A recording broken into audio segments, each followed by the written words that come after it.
Amin kalule seko varanavo, seko varanavo, seko varana yeah yeah.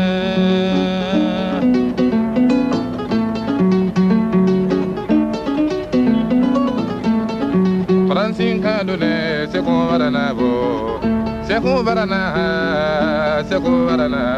yeah yeah.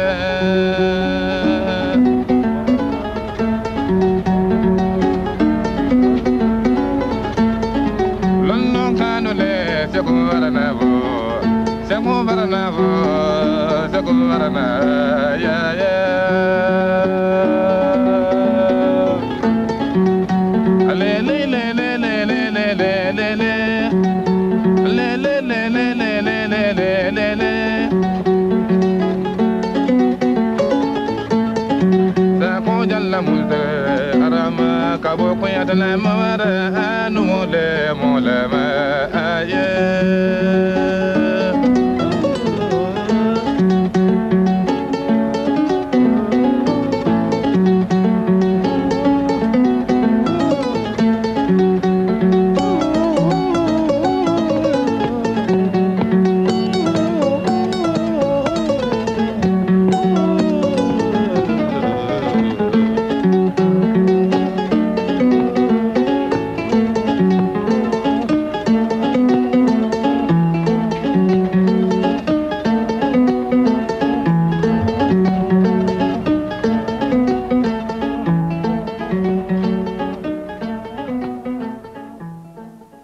Moi, quand je suis arrivé ici, c'était par nécessité de travailler dans les usines en France, gagner de l'argent, envoyer à ma famille. C'était ça l'objectif au début.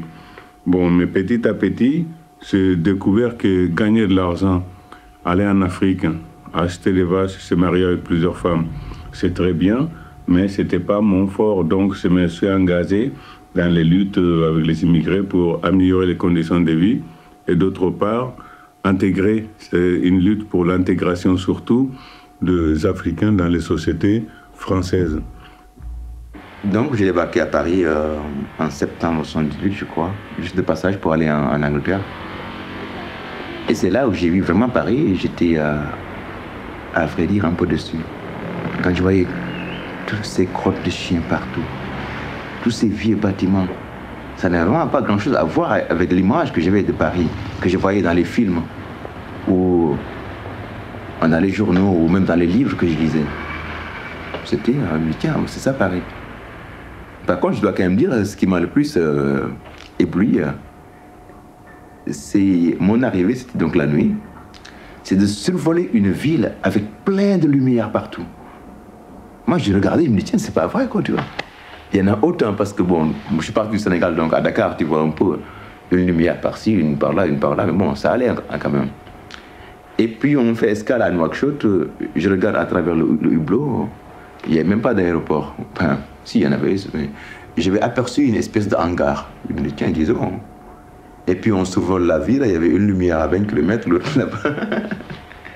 Et puis, on arrive à Paris, c'était incroyable, quoi. Il y a partout de la lumière.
En Afrique, quand on voyait les films sur Marseille, sur la France, c'était le beau visage de la France. C'était les hôtels de 6 étoiles, c'était des gens en schmokin.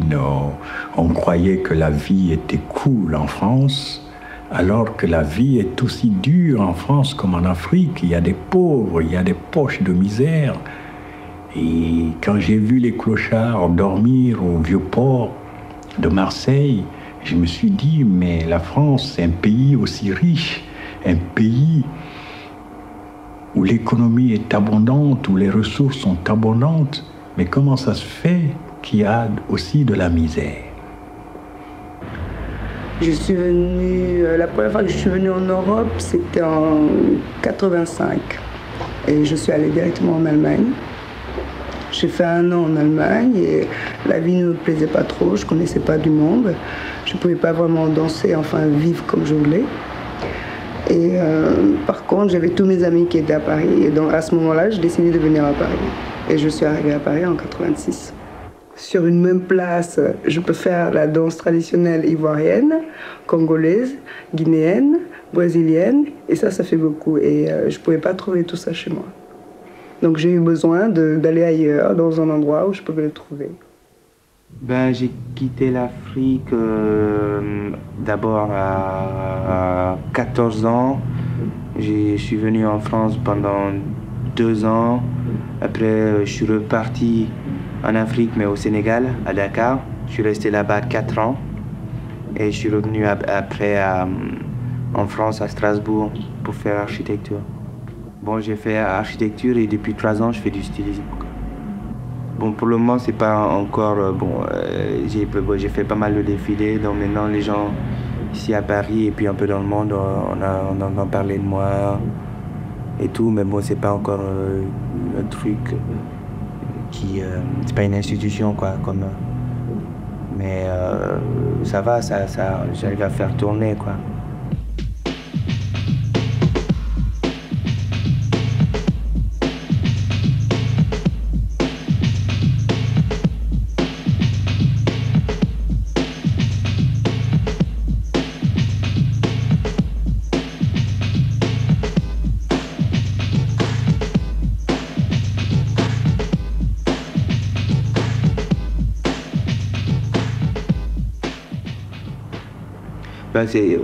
C'est-à-dire que pour moi, j'avais une image quand même très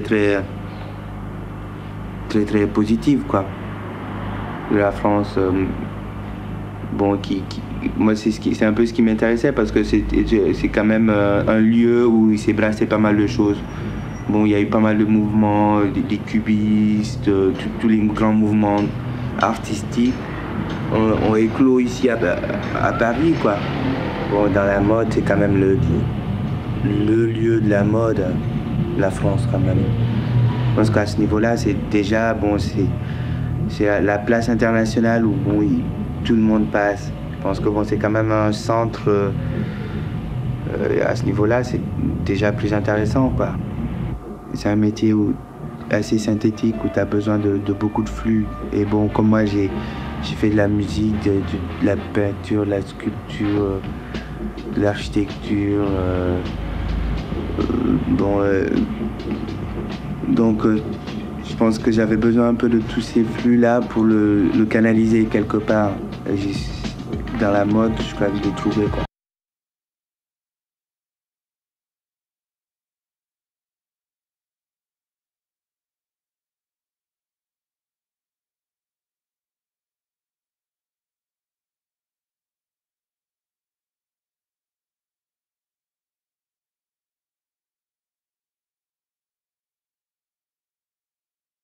Comme j'avais aucune formation là-dedans, j'ai commencé à prendre des vêtements qui avaient l'air bon, un peu du sac, je sais pas, anodin et tout, et j'ai commencé à les détourner, à les mettre un peu dans la mode.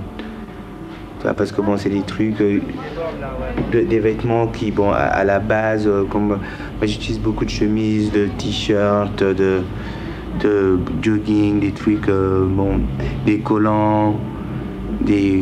Tout ça, à la base, c'est bon, c'est pas des vêtements, quoi. C'est juste des trucs qu'on enfile sur en dessous. Et pour moi, c'est par ça que j'ai commencé à faire les vêtements.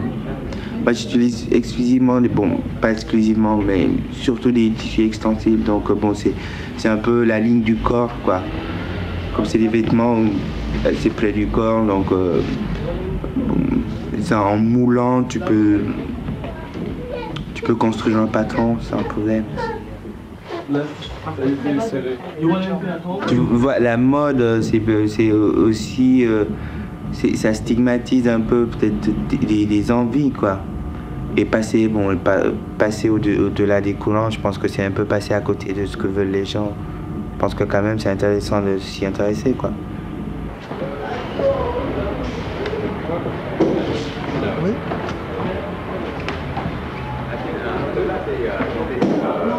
Le statut de la forge, c'est-à-dire que nous avons intégré les lieux quand on les a trouvés libres. Et nous sommes venus ici sous forme d'association. Alors cette association regroupe plusieurs artistes de plusieurs nationalités.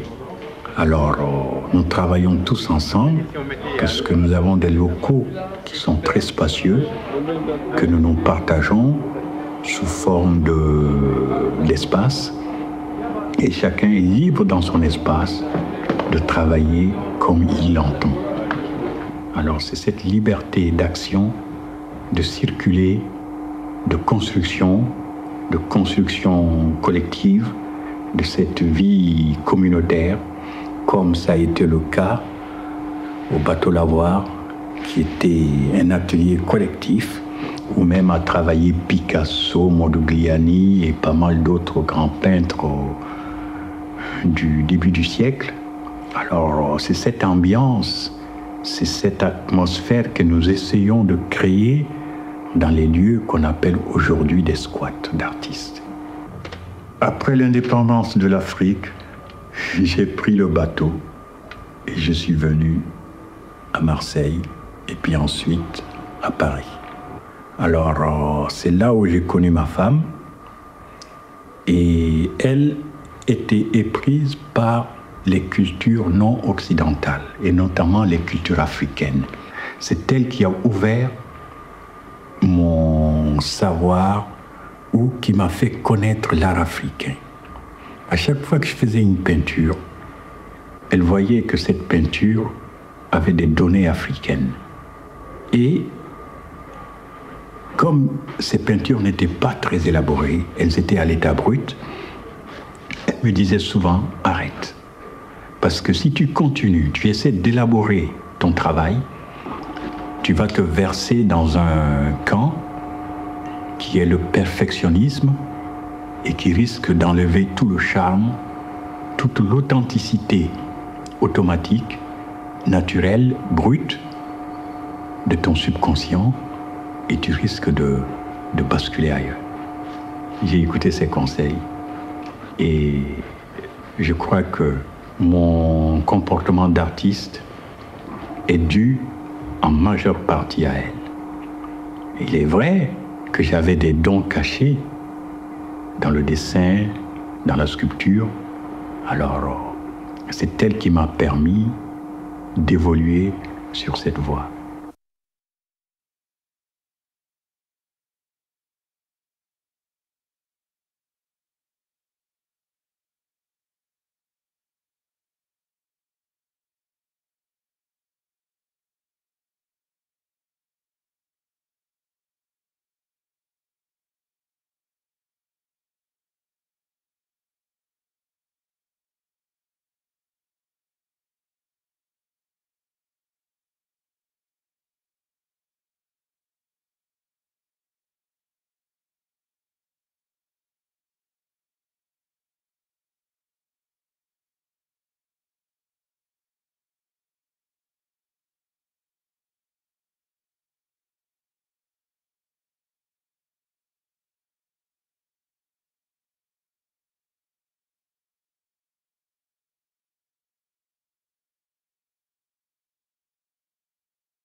ma peinture aussi, elle rend visible l'invisible. Ma peinture est la mémoire des morts et la mémoire des ancêtres. Alors, par les sculptures africaines, on mémorise le passé, on mémorise les anciens, d'où rendre visible l'invisible. Ceux qui sont les supports spirituels, c'est-à-dire les ancêtres morts, leurs idées, leurs conceptions, sont là dans mes peintures. Je rêve d'organiser une grande exposition aux États-Unis. C'est déjà en cours. Et puis peut-être en Allemagne avec vous, c'est la pub. Et puis en Afrique aussi, à Dakar. Mon rêve, c'est de me faire connaître, de faire connaître mon travail et de persévérer.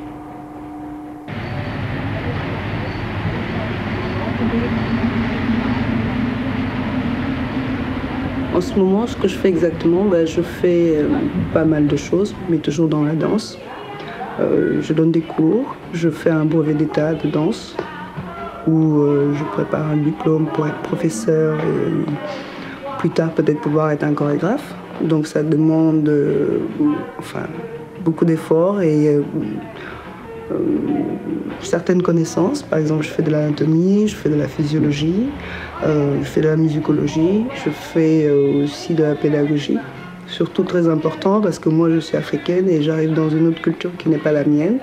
Donc pour ça, j'ai besoin de pouvoir parler avec ces gens et que ces gens me comprennent.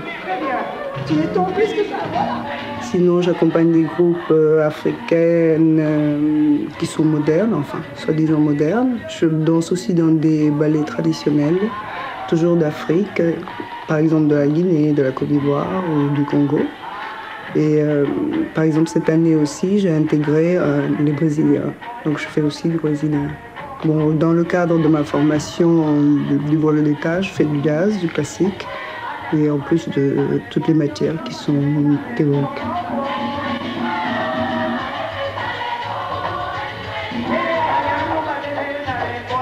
Déjà, je voudrais me former, être à la hauteur et pouvoir dire tout simplement que je peux ouvrir une école et donner la possibilité à des gens comme moi qui étaient obligés de quitter chez eux pour aller ailleurs pour pouvoir faire de la danse ou se former à ce niveau.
Quelque part, je ne rêve que de ça, de retourner chez moi.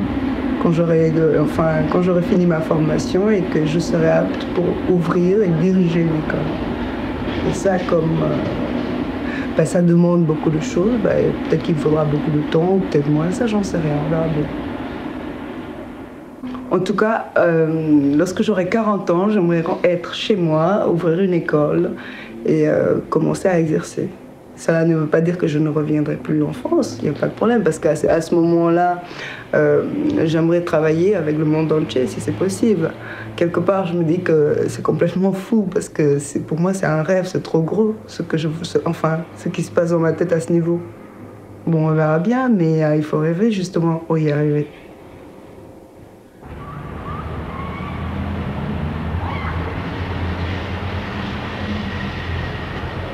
Après donc on est passé de bac, j'ai donc droit à une autre bourse pour venir en France et étudier en architecture. J'ai fait de l'architecture, puis j'ai eu mon diplôme. J'ai bossé pendant 1 an et demi dans une petite ville, bon. Et puis bon, quand même ça me prenait un peu la tête, quoi, tu vois. Et puis après, donc, quand ça s'est terminé, que bon, je me suis retrouvé dans la rue pendant un moment. Et puis après, j'ai abouti à un squat artistique. Où j'ai vu donc avec tout le monde, on vit donc en famille. Bon, c'est une famille de peintres, de musiciens, de sculpteurs, de danseurs, de théâtre, comme on dit, etc., quoi. Et dans cette famille, donc, même quand il n'y a pas de sous, on ne trouve quand même pas, en général, le moyen de manger, quoi. On fait la marche, tiens, t'as combien? Tu 10 balles, t'as 5 balles, etc. On rassemble tout, on fait les courses, puis on mange le soir. Et puis on expose nos tableaux, et puis on les vend. Dans ce lieu qu'on a appelé le supermarché de l'art, qui est aussi une manière aussi de s'opposer à l'art, tel que les gens veulent bien le définir actuellement, quoi. C'est quand même un quartier où il y a beaucoup de musées, et c'est hyper cher. Des tableaux qui vont vendre à 5 000 francs, nous on le vend à 50 francs. Et même mieux que ça, d'ailleurs, on a décidé il n'y a pas longtemps que bon, on va peut-être en venir à dire aux gens, tu le veux, tu donnes ce que tu veux. Prix libre. Tu as 1 franc, tu donnes 1 franc. Mais bon, ça ne marche pas comme ça parce qu'il y aura des gens qui vont venir payer 1 franc pour un tableau, pas parce qu'ils l'aiment, mais parce qu'ils vont le revendre. C'est pas combien de fois plus cher à côté. Ça, c'est pas cool. Je pense pouvoir dire que je suis ce qu'on appelle vulgairement un artiste. Je fais du théâtre, j'écris des pièces de théâtre que je fais jouer en général par des gens qui n'ont pas l'habitude de faire du théâtre. Et j'écris des poèmes, des romans jamais finis, et des nouvelles. En dehors de ça, je fais de la peinture, ce qui est aussi quelque chose que j'aime beaucoup. Je me suis pendant assez longtemps défini comme peintre, si jamais cela a un sens. Et très souvent, je raconte des contes, pour les enfants comme pour les grands, dont certains que j'écris et dont aussi une grande partie que j'ai hérité de ma mère, qui a dû les hériter de sa mère à elle, quoi.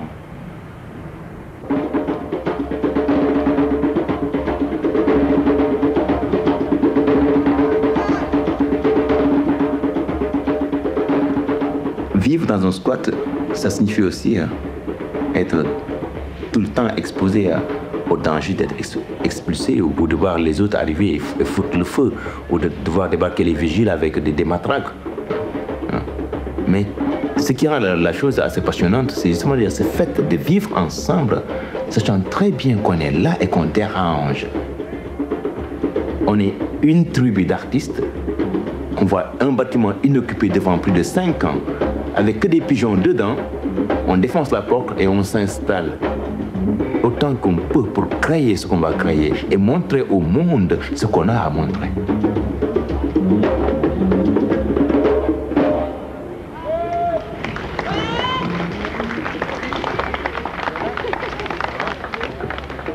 Bon, donc, ce qui fait donc là, je mène un peu ce mode de vie, mais qui certes ne me donne pas des sous, mais qui aussi en même temps me permet de faire enfin ce que j'ai toujours voulu faire. Vivre et créer.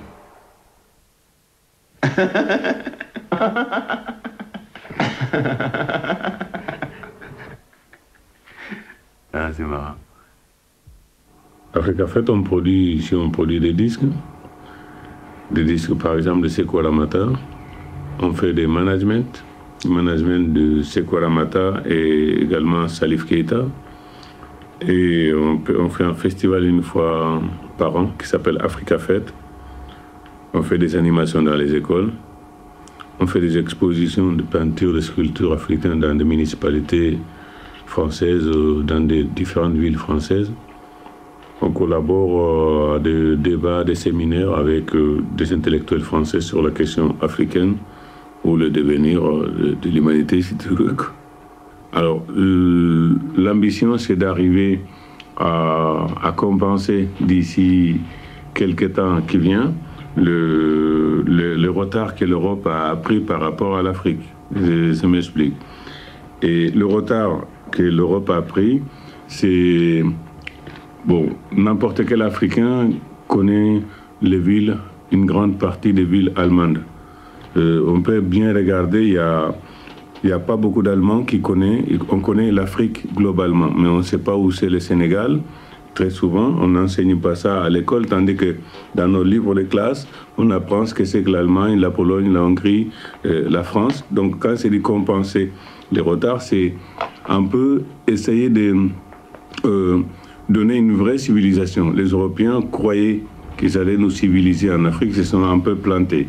Et trouver un moyen qu'on donne une vraie civilisation à l'homme occidental, qui est que quand on côtoie un homme, il faut le connaître d'abord. Quand tu ne le connais pas, que tu parles de lui, c'est que tu parles dans le vide, quoi. Donc, quelque part, c'est parce que le peuple, ici, n'est pas au courant de ce qui se passe en Afrique, et n'est pas tellement bien au courant de ce que les peuples africains vivent tous les jours et subissent l'Europe.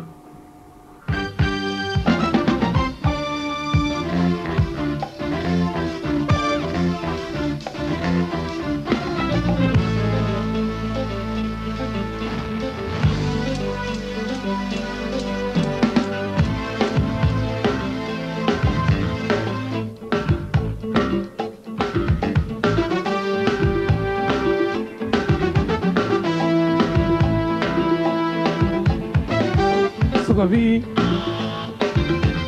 Tingiriba Sugabi, Kotegi pa compara Sugabi, Choya Batumana, Parapino Serena, Parapiu Yanina, Parapiu Tehana, Sugabi, Tingiriba Sugabi, Deponadora, Tubabubi Sambe. Tubabu be Farafina, Tubabu be Sénégalais, Tubabu be Konoware, Tubabu be Mali, Amouele Mondina, Coopéra français, Coopéra chinois, Coopéra japonais, encore en bas de Tubabu, Sobabi.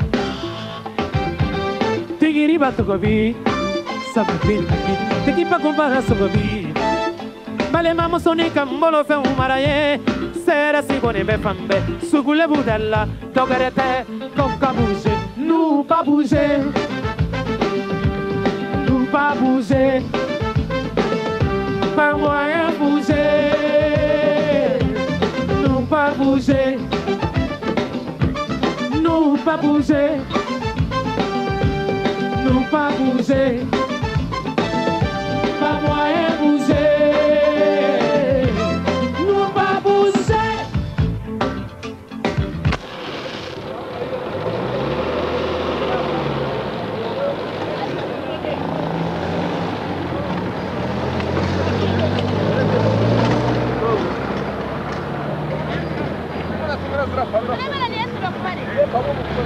Vamos ver.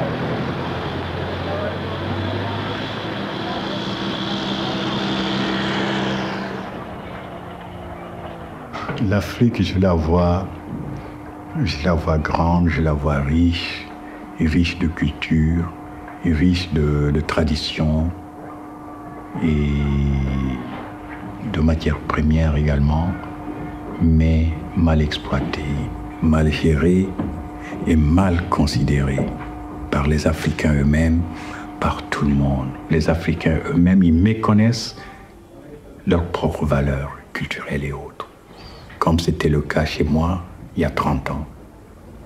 D'où la déculturisation, d'où le manque d'information, de culture des Africains eux-mêmes sur leur culture par leurs éducateurs.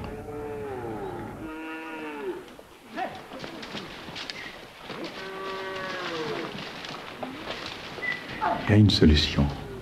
La solution, c'est la prise de conscience. La prise de conscience de revaloriser, de de donner la lumière sur la conscience des gens par l'éducation. D'abord l'auto-éducation et puis l'éducation de masse, l'éducation des consciences, des prises de conscience. L'enseignement est à la base de tout développement dans tous les pays du monde. Quand dans les pays où l'enseignement n'est pas développé, le développement n'est pas possible dans ces pays-là. De quoi on parle? Dans tes textes, on parle de quoi?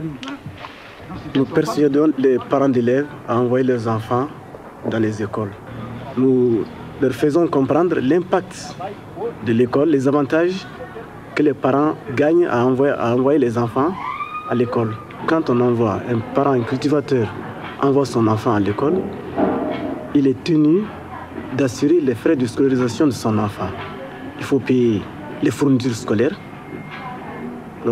de la première jusqu'à la sortie de l'enfant. Alors, toutes les charges, toutes les dépenses sont à la charge du père de famille. Alors, chez nous, les paysans sont très très démunis. Ils ne peuvent pas subvenir à toutes ces dépenses-là. Une chambre, dans une salle, on appelle cette salle-là la salle de soins. Il y aura de froid quelque part. Vous avez déjà eu envie de quitter l'Afrique pour vous installer en Europe, en France peut-être, ou ça ne vous a pas du tout tenté? Je crois que c'est le rêve de tout Africain d'aller s'installer en Europe. C'est le rêve de tout Africain. Vous croyez? Moi, je pense. Vous croyez? En tout cas, c'est mon point de vue. Et moi, j'aimerais bien aller là-bas. Et pourquoi vous pensez que même vous jouez un rôle quand même primordial pour aider l'Afrique en tant qu'enseignant, parce que c'est par vous que l'Afrique peut remonter. Ouais. Mais vous pensez qu'il n'y a pas d'espoir ou c'est pour... Il y a de l'espoir, mais ça va prendre du temps.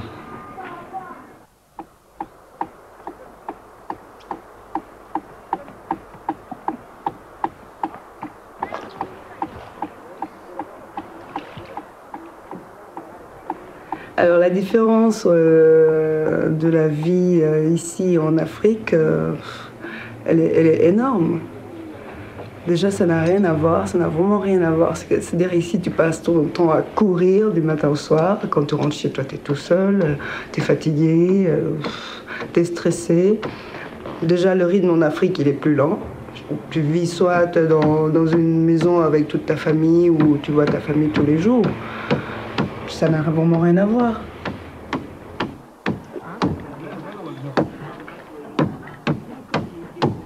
J'ai l'impression que quand on quitte chez soi, on a l'impression de laisser une partie de soi. Je ne peux pas, par exemple, voir ma famille. Ça fait 5 ans que je n'ai pas vu ma famille. C'est-à-dire que là, sachant que mes enfants sont avec ma mère, je dors sur mes 2 oreilles. Mais n'empêche qu'il me manque vraiment énormément. C'est pas que mes enfants, c'est toute ma famille.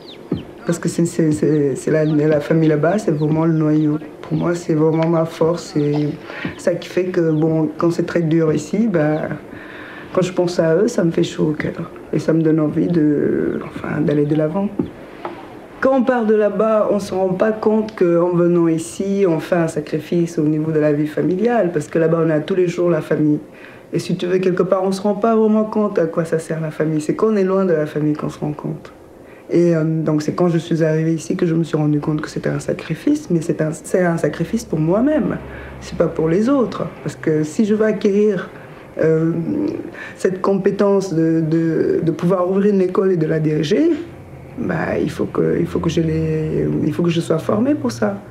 Donc c'est pour moi-même que je le fais déjà au départ.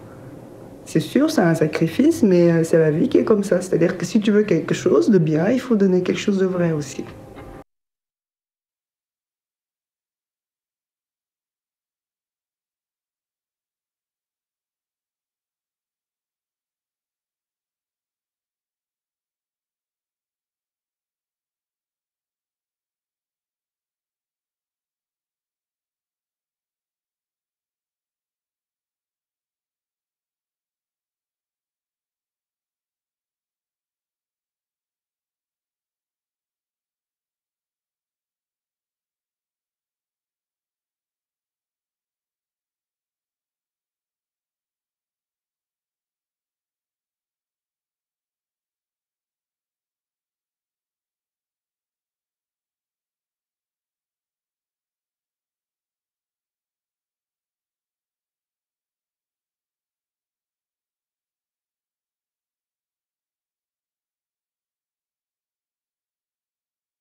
Les Européens ont la montre, les Africains ont le temps.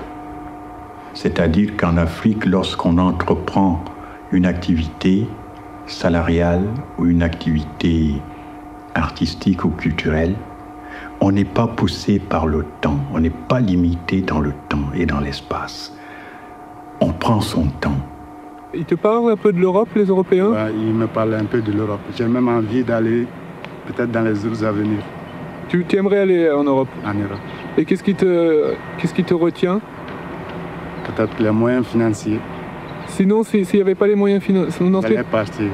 Tu irais tout de suite Tout de suite. En France? En France, ou bien en Allemagne. Et pourquoi, qu'est-ce que tu crois qui va t'attendre là-bas? Peut-être qu'arriver, vraiment, je ne peux pas dire clairement ce qui va m'attendre en Europe. Mais mon plaisir est que d'aller. Comme pratiquement, ils viennent chez nous. Donc, si nous aussi, nous partons chez eux, je crois que, comme on est tous égaux, le même plan humain. Et qu'est-ce qui te donne envie d'aller en Europe? C'est d'aller travailler, avoir beaucoup d'argent. Ici, chez nous, c'est pas facile d'avoir de la fortune tout d'un coup. Alors que tous ceux qui quittent, les Africains qui partent en Europe, chaque fois qu'ils reviennent, on les voit riches.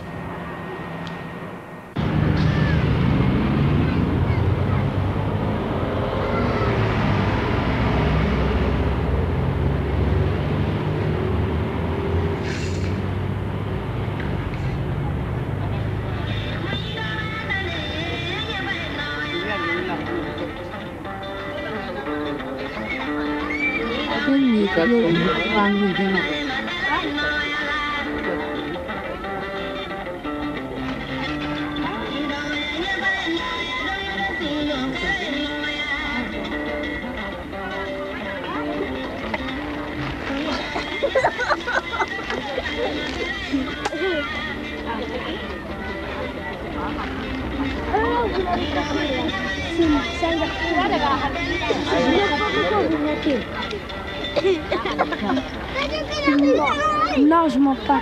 C'est tout.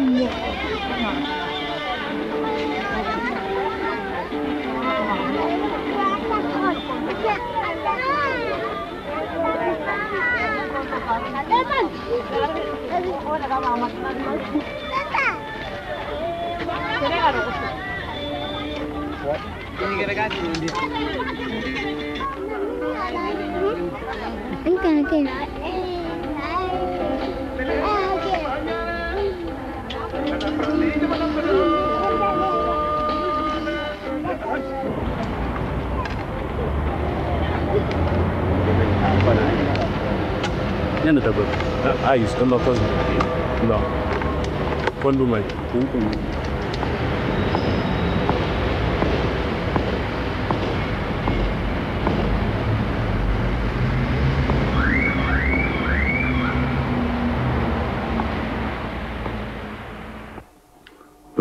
Le moment, l'Occident a eu besoin de nous pendant 3 siècles. Bon, il y avait peut-être le même racisme, mais il y avait une utilisation matérielle, concrète. Bon, aujourd'hui, je pense qu'ils ont fait tout ce qu'ils pouvaient faire pour épuiser la richesse africaine vers l'Occident. Aujourd'hui, le racisme, pour moi, c'est le fond des problèmes occidentaux. L'immigration, c'est le fond c'est le fond de l'eau, hein, des problèmes occidentaux qui sort en surface. Ça fait que si tu regardes bien, en Allemagne aujourd'hui, il peut y avoir 3 millions de chômeurs, mais les Allemands ne sont pas contents. Mais je peux te dire que les Allemands sont gonflés, parce que c'est moi, hein, on est 7 millions, il n'y a que 1 million qui travaille. 1 million qui travaille sur 7. Alors, quelque part, l'État allemand ou l'État français n'a pas de réponse à donner à sa population. La réponse qu'il faudra qu'il donne à sa population, c'est de trouver un moyen de développer les pays d'Afrique à partir de l'Afrique. Là, on va stopper l'immigration. Une fois, je me baladais dans un petit village au Sénégal. Et puis dans la forêt, au milieu des champs de mil, je vois apparaître un personnage qui était très vieux, couvert de sueur et tout. Et j'étais accompagné de Nadia, qui est blanche. Il nous a arrêtés. Il nous a dit, je connais la France, j'ai été faire la guerre là-bas. Et tu vois ce personnage, tu vois ce cadre.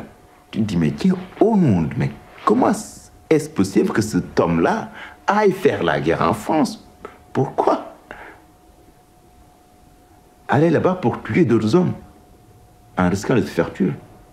Au nom de quoi? Voilà les rapports Nord-Sud. Mon séjour a été un séjour mis à profit. Mon temps a été mis à profit.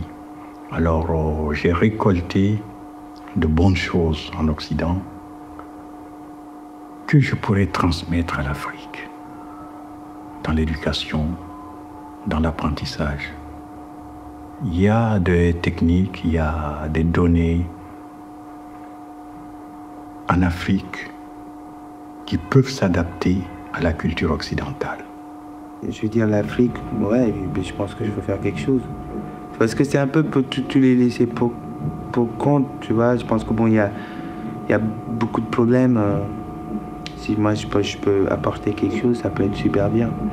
Même dans mon travail, je pense que bon, je vais amener, bon, peut-être à ouvrir des portes pour l'Afrique. Tu vois, déjà, les gens pourraient peut-être s'intéresser parce qu'il y a d'autres gens comme moi qui sont là-bas et qui font des choses aussi intéressantes. Peut-être pas dans le même domaine, mais bon, je pense que ça vaut le coup, quoi.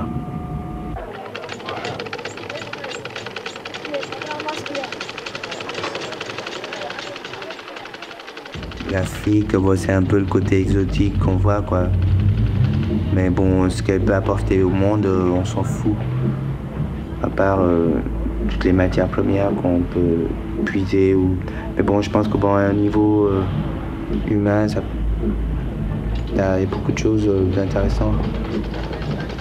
C'est sûr que bon, je vais être là, vu que bon, j'ai travaillé dans la mode quand même.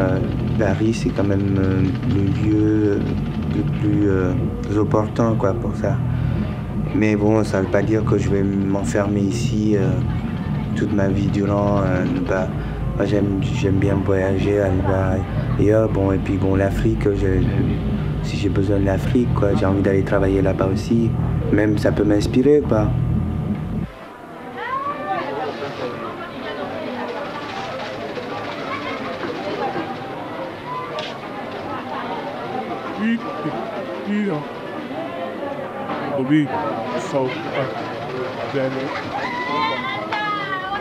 C'est évident que quand on est hors de son pays, ça manque. Et s'il y a quelque chose de l'Afrique qui manque, c'est en dehors de ma famille et de mes amis. Et puis aussi du soleil, comme on dirait. C'est peut-être aussi ce rapport que tu as avec les gens. La communication, tu n'es pas seul en Afrique. C'est aussi le fait de s'asseoir le soir. Ce qu'on appelle en wolof faire l'eau. Tu t'installes et tu contemples la vie, le temps qui passe, les gens qui passent, qui s'arrêtent, qui disent bonjour, salut, comment tu vas, viens manger avec moi, etc. Et c'est un rapport, c'est l'amour, voilà, la chaleur humaine. C'est peut-être ça qui manque quand on est black et qu'on est ici.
Moi, je ne vis vraiment pas dans un milieu africain, à part les seuls moments où je vais dans des ballets. Je vis dans un milieu où je connais, où il y a des Africains, où il y a des Asiatiques, où il y a des Italiens, des Français. C'est le melting pot ici à Paris, surtout. Je ne vis pas un rythme africain, c'est pas possible. Je vis dans un système où il faut s'adapter. Donc je me suis adaptée à ce système. Mais c'est sûr que c'est pas mon rythme personnel.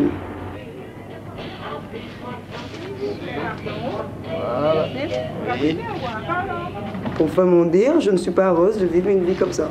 C'est sûr, c'est de courir du matin au soir, si tu arrives au milieu de la nuit, tu n'as même plus faim, tu as juste le temps de prendre une douche, d'aller te coucher parce qu'il faut que tu te réveilles encore tôt. C'est pas parce qu'il y a trop de travail, j'aime travailler. J'ai choisi la danse parce que j'aime la danse et de toute façon, je le vis à fond. Tout ce que je fais dans ma vie, je me donne vraiment à fond, sinon je ne le fais pas.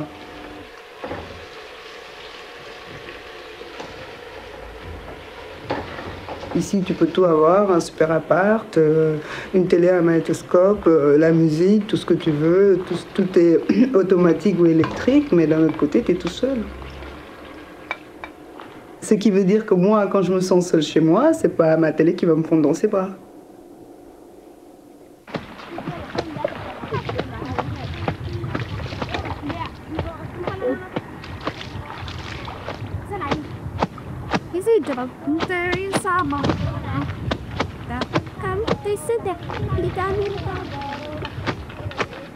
Tu as déjà eu envie de quitter l'Afrique pour aller en Europe?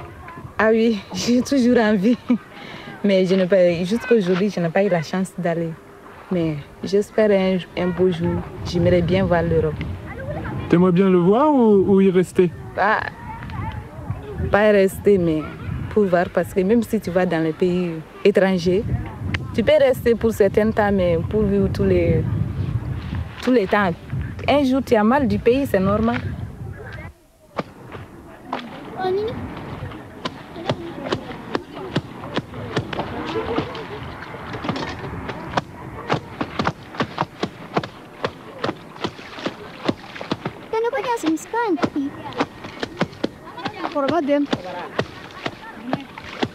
Mais quels sont les avantages de l'Afrique par rapport à l'Europe? De l'avantage à l'Afrique? Ouais. Pourquoi tu aimerais pas pourquoi tu ne veux pas le quitter complètement? C'est quoi les avantages? Ça c'est très simple, parce que si tu es né ici, à grandi ici, tu connais les choses ici. Bon, ici avec un peu d'argent, tu peux vivre ici très facilement. Et puis en Afrique, c'est toujours la socialité. Si j'ai pas l'argent, je vais chez quelqu'un, un ami ou bien un voisin, ou bien si j'ai un problème, il peut toujours m'aider. Hein? Je trouve toujours quelqu'un qui peut m'aider.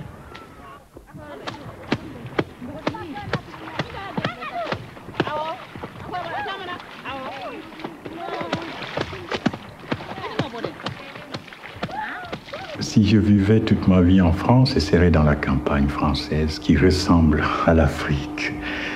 Mais je crois qu'en France, dans mes vieux jours, je chercherais un pied-à-terre.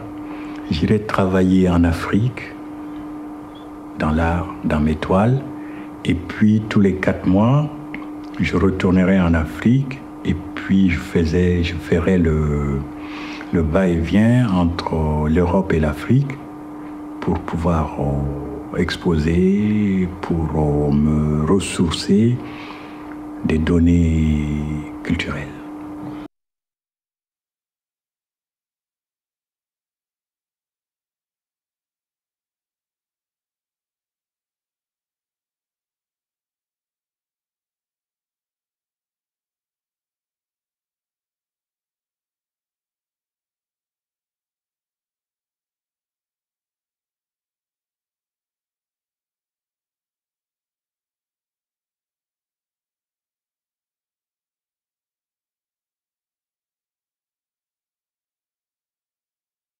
Vivre au milieu des siens, c'est être chez soi. Alors, quel que soit ton pays d'accueil, le pays qui te recueille, qui t'accueille, on est considéré comme en quelque sorte un étranger qui est chez lui, qui s'est adapté, qui s'est... Mais l'étranger n'est jamais chez soi. La France, c'est quand même ma patrie quelque part.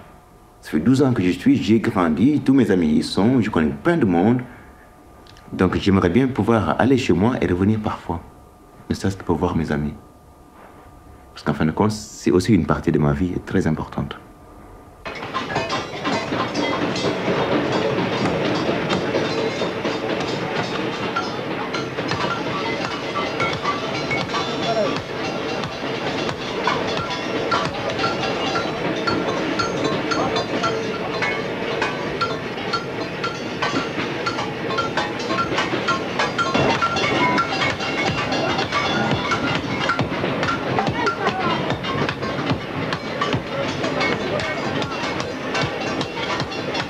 Les G7, les pays les plus riches du monde, ils se sont enrichis aux dépens du Sud, du pays du Sud. Le Sud, c'est le Vietnam, c'est l'Afrique, c'est l'Inde, c'est tous les pays du monde qui sont aujourd'hui appauvris. Hein? Donc, quelque part, quand je parle de la France, c'est rien contre les Français. Quand je parle de l'Allemagne, je n'ai rien contre l'Allemand. C'est mon ami, je veux dire, c'est les gens avec qui nous cherchons à évoluer dans le monde. Moi, c'est des enfants qui sont 7 ans. Bon, si j'étais né à Bonn, ils sont allemands pour moi. Si un Allemand a mis les enfants au monde à Dakar, ils sont sénégalais pour moi. Donc, quelque part, moi, mon problème, c'est pas les frontières. C'est pas l'autre, il parle polonais ou l'autre, il parle sénégalais. Je m'en fous de ça. Ce qui m'intéresse, c'est de savoir qu'après l'an 2000, il faut que l'homme arrive à dépasser avec son intelligence ce qu'on nous a imposé. Hein? Ce qu'on nous a imposé, c'est le mode de vie. Moi, je cherche à changer ça. Donc, quelque part, mon problème n'est pas français, anglais, africain, sénégalais. C'est l'homme tout court. L'homme, l'individu tout court. Le groupe de gens qui vivent, qui font des choses, chacun doit faire dans son milieu quelque chose de positif. Donc, c'est ça qui m'intéresse. C'est pas le reste...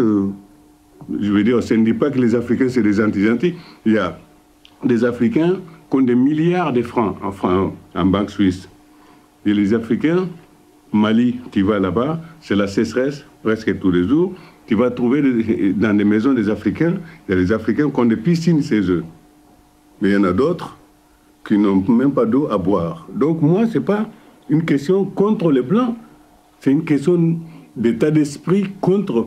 Et la manière que le monde est fait, bon, on l'a mal fait. On continue à le mal faire. Et moi, je ne suis pas d'accord de continuer dans un sommet où ça va nous amener à un mur où on ne peut plus continuer. Il faut faire un trou. Le trou, là, c'est la guerre. Un jour, on a fait un mur à Berlin. Un jour, on était obligé de démonter. Et pourquoi? C'est des conneries. Pour moi, ça, c'est des conneries. C'est aussi valable que s'il y avait un mur entre le Sénégal et le Mali. Pour moi, c'est pareil. Donc,